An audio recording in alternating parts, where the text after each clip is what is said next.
Hey everybody, it's John Legend here. Give it up for Liv Little. We're going to talk with her about her new book. It's called Rosewater.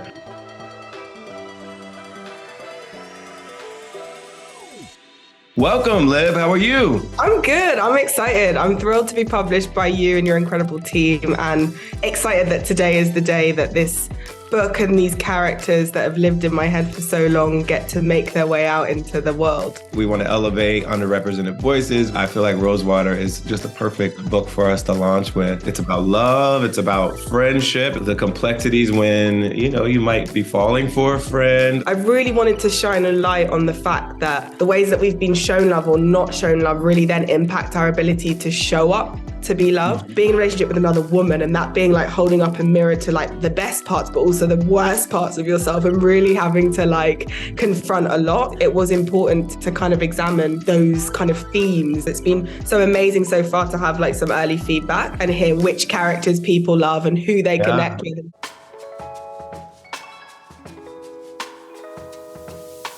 This is, of course, fiction, but yeah. People are going to want to know, how much of your life, your own story did you put into this? I'm definitely not as cool and as sexy as Elsie. She's kind of like the girls that have broken my heart. I think there's like lots of inspiration that I take from the people and places that mean a lot to me in my life. There's so much of my grandmother and Elsie's grandmother. There are parts of like my love in the book. There are parts of my best friends in the book. There are parts of myself in the book and parts of myself that I may be ugly as well. None of the characters are explicitly one person, but I think that there are details of the people that I really deeply love. Has your family read this yet? They have.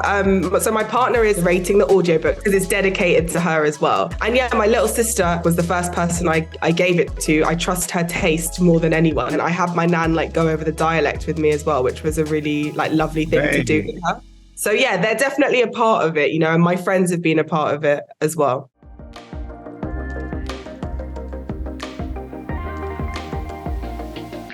What was it like working with another creator as the voice of the poet? Kai is a good friend and I've known them for a long time, and I've kind of mapped their creative journey. And I'm not a poet myself. And I think when I pictured Elsie's voice, I pictured Kai. Kai has this real like smoothness, this real sexiness, but this real like emotional vulnerability. And me and Kai wrote a lot of the poems like over voice notes. So I was like, I want this to convey this, and this poem needs to touch on this. And it was a really natural kind of partnership. So I just feel really fortunate to have such a kind of talented and amazing friend that loved the book as much as I did. Well, it's interesting because I write music for film. I can see myself in Kai's position because you have someone else that's writing the script, you have someone else that's directing the film or the play, and then you get to write something creative that fits into that story that they're trying to tell. And it's kind of a fun assignment. It is a fun thing to step into someone else as well.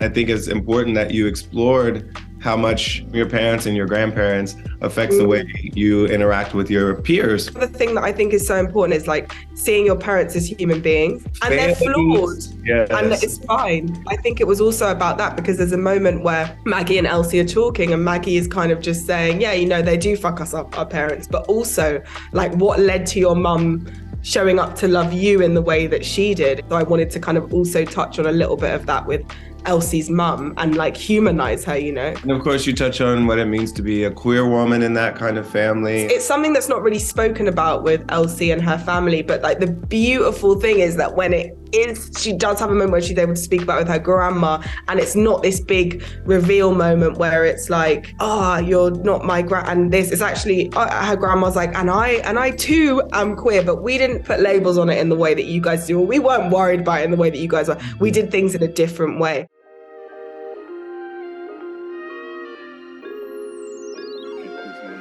As a queer person, I tend to write a lot of queer protagonists and characters, but it's really important that their journey is not just about pain and trauma of coming out. It's like her queerness in herself is never something that she questions. And I really wanted that to be a thing, because I think often in TV representations of queerness and that sort of thing, it's very like the coming out story, and it can be quite... this story feels like it's assumed, like you go into it knowing she's queer. There's no like big reveal, and I feel like the story doesn't really revolve around the fact that that's her identity. It's just that's her identity, and that's who she is. That's how she exists in the world.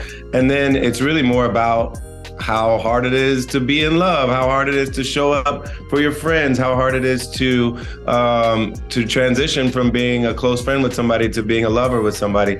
All those things which everybody experiences, no matter what kind of relationship they're in.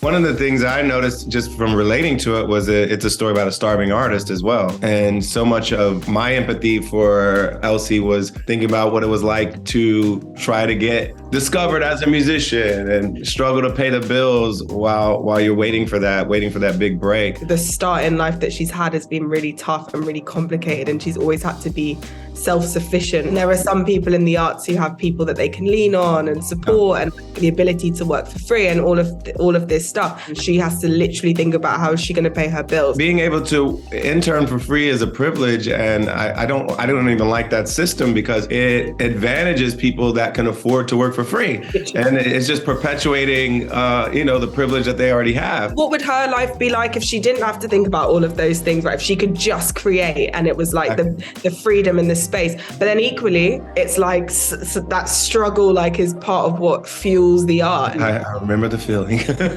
I'm so excited for us that we get to work together. Rosewater is in the world, folks. You can read it right now.